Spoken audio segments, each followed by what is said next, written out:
to start with was I want to talk about my mental health. I don't know who's gonna see this. I don't know if people want to see this, but I want to talk about it.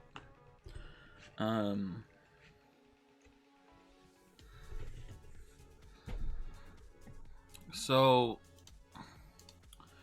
I have three major mental health conditions. I have ADHD, combined type. I have recurrent major depressive disorder. And then I have a generalized anxiety disorder. The ADHD and depression I've been dealing with for as long as I can remember. The anxiety I think is new. At times I've had social anxiety a little bit here and there, but I don't think any more than is kind of normal.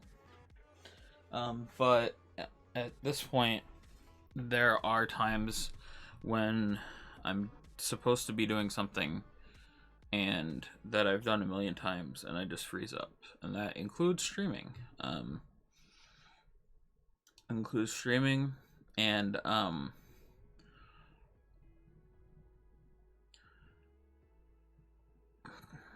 so what kind of inspired me to make this statement, which I'm gonna clip and put on YouTube as well, just so it's out there, is okay, I want to make sure I say his name correctly. Sung Won Cho, aka Pro ZD. It's like the two English words, Sung and Won. He made a video about that, so that's how I can pronounce his name right. Anyway. He talked about how he's lost people to mental health. And I'm one of the people that could be lost to mental health. I've been to the emergency room 3 times, twice as a direct result of dealing with my mental health issues, and one was a consequence. And that's kind of hard to admit, but I kind of let things get too bad without finding a way to deal with it. And that's primarily the depression and anxiety kind of going together, but the ADHD, along with just my inquisitive and analytical nature, means that once I get going with being anxious, I start to overanalyze everything, and I catastrophize. And with the depression, I don't feel like I'm of value, and it doesn't matter at that moment how many people say they care about me, because every day is a struggle for me. Every day. I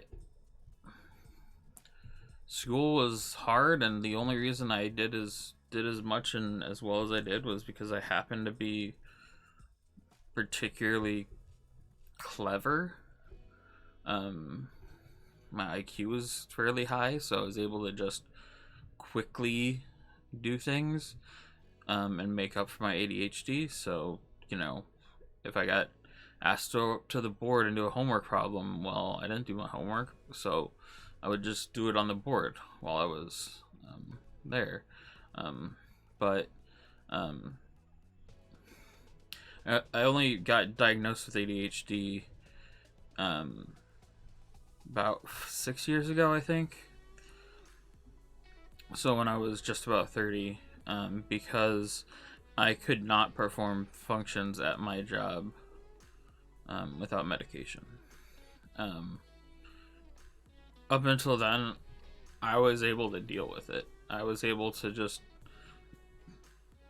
had enough tricks, I had enough tools in my bag to counteract it, but I also kind of had this idea that, my brother got diagnosed with ADHD, and, he was kind of painted as like the dumb problem kid, which made me want to make sure I didn't acknowledge this part of my mental health for years. I lied to doctors about things so that I wouldn't get diagnosed with that. My official diagnosis of depression as an adult happened when I was in college, and a teacher literally pulled me aside after class because I was essentially I wasn't going to class. I was doing nothing. And he had known me from a previous course, and he knew me from the beginning of the course. He knew that I was good at the topic and that I am usually engaged, but he wanted to know what was wrong. And I said, I don't know. I lay in bed all day. And I don't need to come to class, so I don't.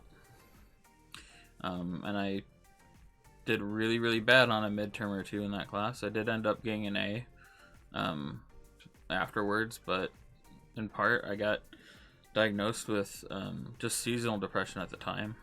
But that comes and goes without a... It doesn't always have a trigger. And I don't know. Finally, the anxiety disorder, I kind of realized that I needed help with at TwitchCon 2019, which was the end of September. The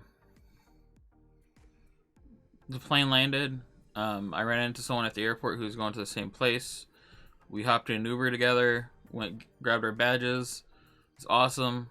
I was excited because I'd been to TwitchCon before. I was excited to see my friends and other, some streamers that I know. But the next morning when I woke up, I froze and I couldn't leave my hotel room. And I spent the next 3 days in my hotel room.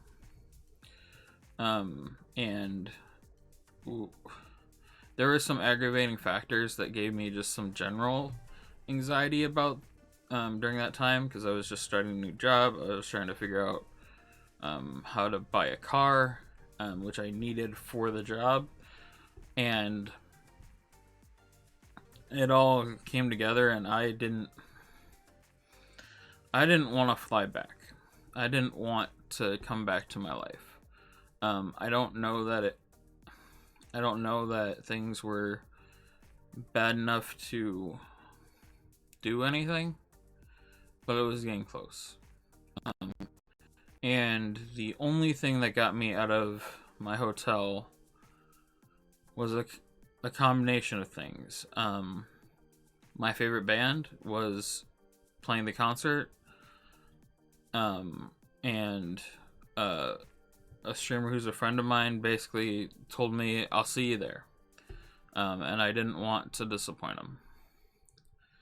And that's when I left my hotel. So I literally missed all of TwitchCon. All of it. I grabbed my badge before day one, and I didn't leave my hotel room until the after party. And I regret that a lot. I don't know. Yeah. It was hard to do at the time. I basically just sat in bed and did nothing. I think. I don't fully remember, to be honest, but until Saturday night of TwitchCon, or Sunday night or whatever it was, I didn't do anything, and I was just stuck in the hotel room. And that's probably the worst my anxiety's ever been. Where I was at an event that is the exact type of thing that I love to go to, and I like that shit turns like that shit like turns me in like rich mode, like Rich's awesome mode on. I love meeting new people, making first impressions, making connections, all of those things. And the fact that I missed it all was rough. And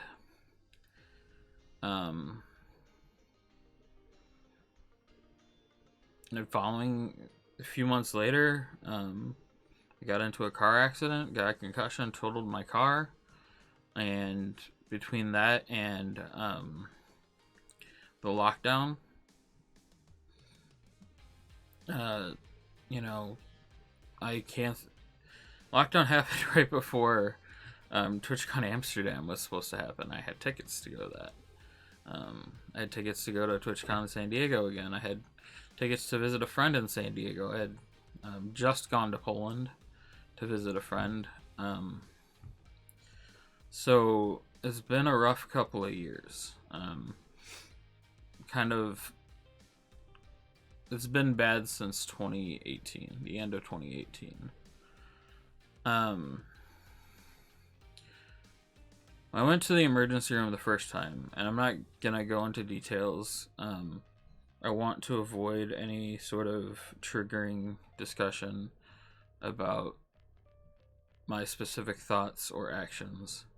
But I ended up going through a program called DBT, which is dialectical behavior therapy, for depression. And this was while I was unemployed still. I got laid off at the end of 2018, immediately after TwitchCon 2018, which might have had something to do with my anxiety at TwitchCon 2019. I don't know. That just occurred to me. But dialectical behavioral therapy is a group therapy where you develop skills to help interpret the world around you as not just black and white. So dialectics, I believe, means seeing things from like different perspectives. I don't know exactly, but essentially you learn some coping mechanisms for things that can trigger your anxiety or depression. And some of those things are helpful, but right now I am in an intensive outpatient program. It's technically partial hospitalization, but I'm not physically going to the hospital because of the COVID. But for like 6-7 hours a day, I'm in therapy right now. And it's a 3-week program, and I'm just entering my 3rd week. And it's helping, but it's not a cure. A lot of it is, again, ways to cope and deal with things, and education, but I'm gonna have to live with these things for my entire life, as far as I know.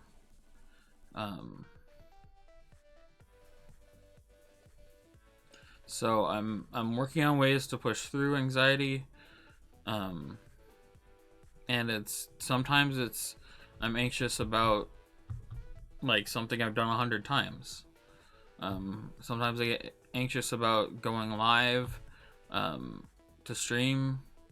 I start getting into these negative thoughts about myself, and I don't really focus on my I try not to focus on my stream numbers. The fact of the matter is, I used to be a fairly popular streamer, and now I'm not.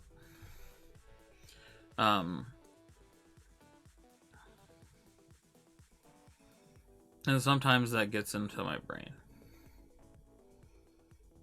It doesn't really matter. It's not my job. It would take a whole lot to make it my job. I do love it. I love streaming. It's what makes games interesting for me now. But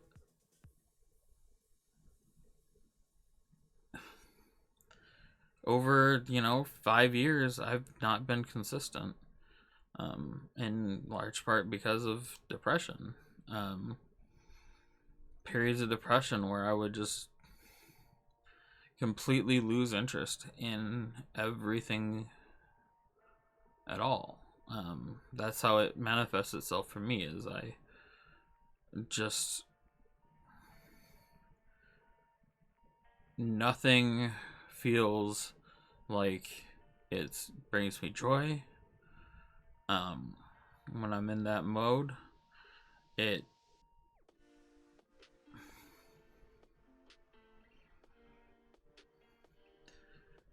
makes everything harder.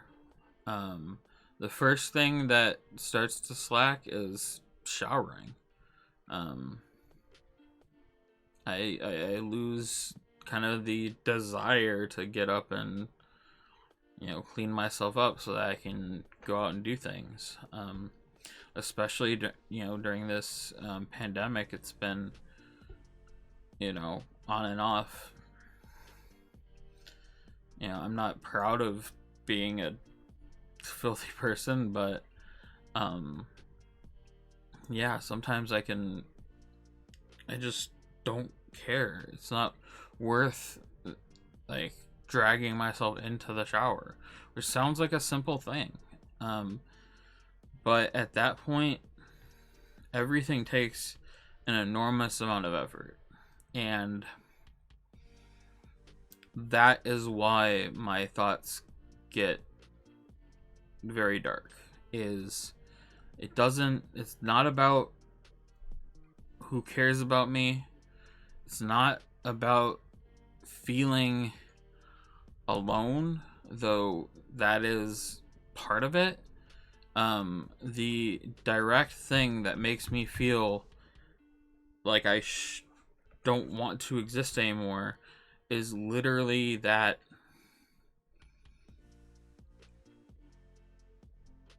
day-to-day life is hard to do normal things that some people can just do.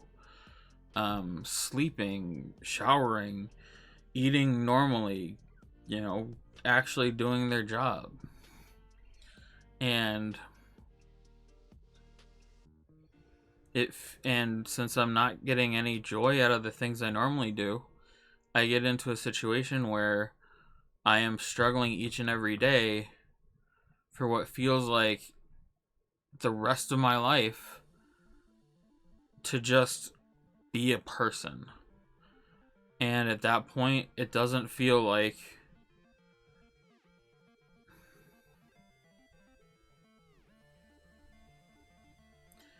it just feels like I'm putting so much work into existing and that it's not worth it.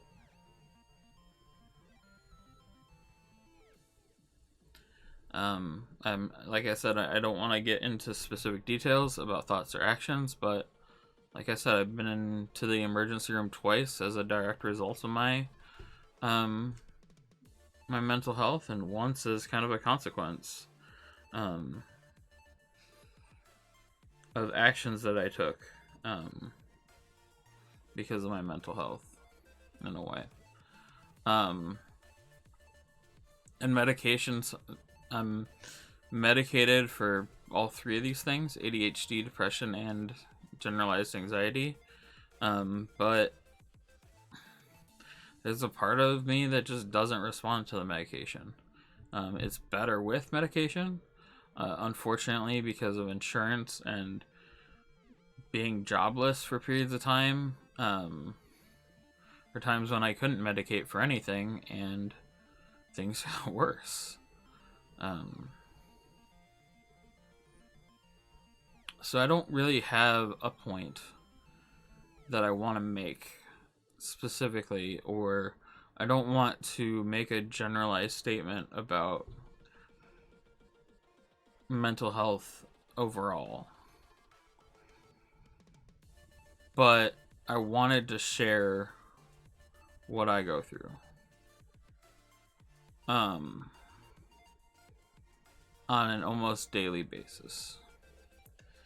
Because one of the reasons it took me so long to get to the point where I was comfortable being treated for it was because there's a stigma, and there still is, and I don't know how much we can do to prevent that, but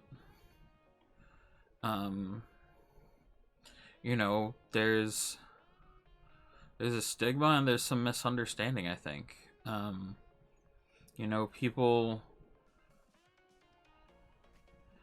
People do things like, when I say, hey, I'm, feeling bad, they'll be like, oh, if you need to talk to someone, I'm here. Well, when I'm feeling bad, I don't want to talk to anyone. I don't want to put myself onto anyone. And there's nothing to talk about because, or it feels like there's nothing to talk about because my depression's in charge. It has filtered all the incoming information and made me feel like a burden already. And the last thing I'm going to do in that state is go out of my way to engage someone when my thoughts are going to be cyclical, like self-deprecating and not helpful. It turns into just venting and blowing things up, and it's not. And sometimes venting's helpful, but then I have to worry about, and I do worry about. I've sent people messages and been or when I've been in a bad state, and I'm constant, and it feeds into my anxiety about what I think they think of me, and it gets into this like mind reading of they must think I'm crazy, and then that goes into some generalization where I think everyone thinks I'm crazy, etc., etc. And those are all very real things that people with anxiety do to themselves. And it's some of the stuff that I'm trying to learn how to deal with. And I don't want to get into everything that therapy is teaching me, but essentially it's how to deal with things like that. But yeah, it's been almost 2 years since I got diagnosed with anxiety. Probably a year of dealing with it before that. And then I've been dealing with ADHD and depression for as long as I can remember. I have had the same thoughts about where I was going to end up because of my depression. And that goes back to like second grade. That's the first time I remember having thoughts about, some dark thoughts. And that's always been in the back of my mind since then. Probably a little bit before then. And I'm not going to go into what I've dealt with that contributed to these things, but suffice it to say, I didn't have the best childhood, but it wasn't,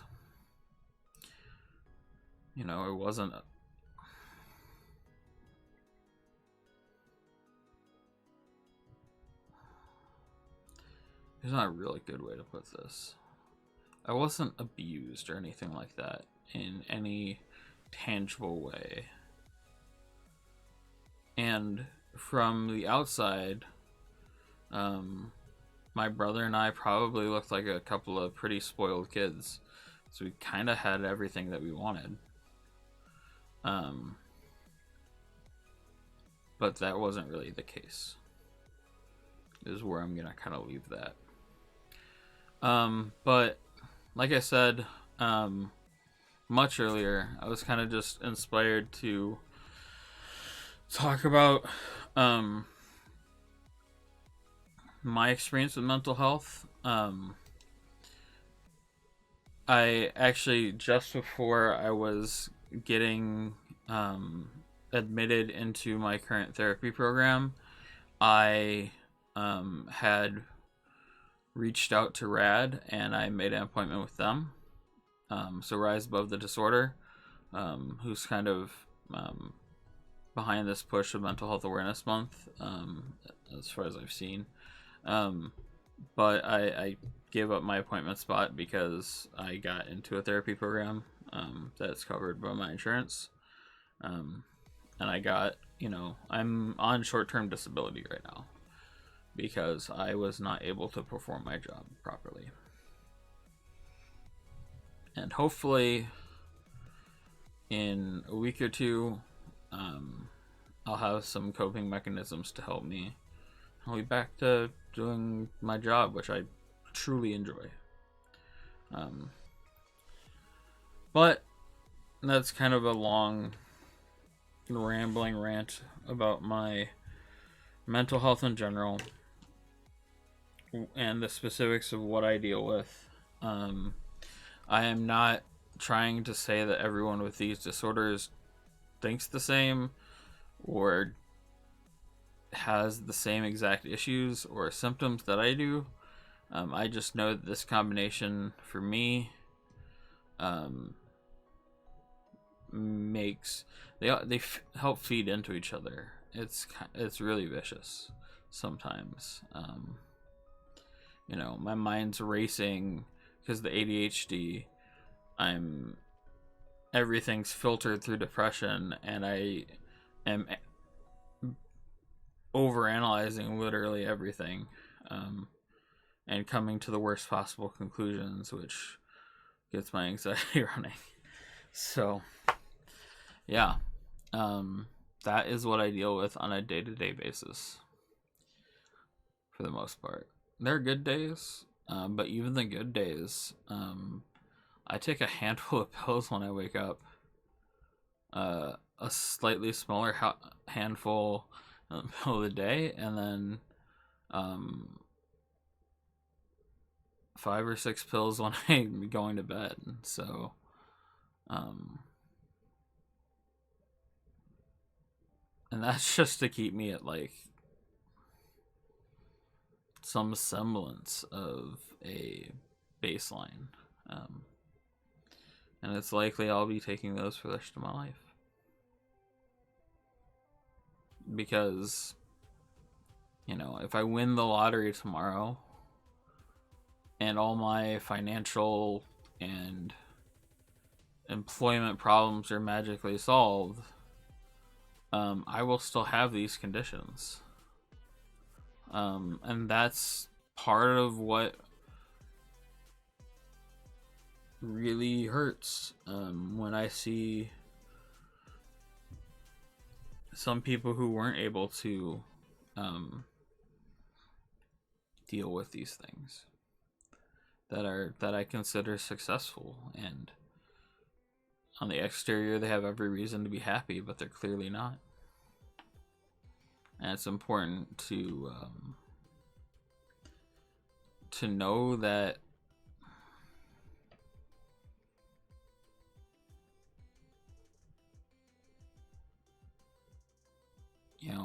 I'm hoping that I can keep myself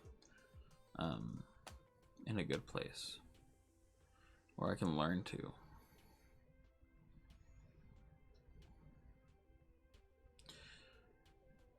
Which is pretty heavy.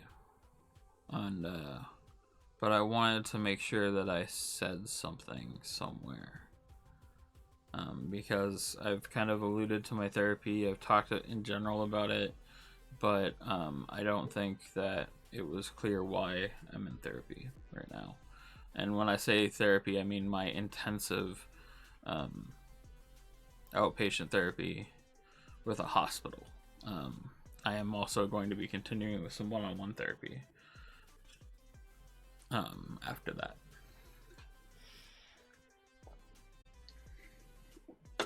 But that's all super serious stuff. What I have now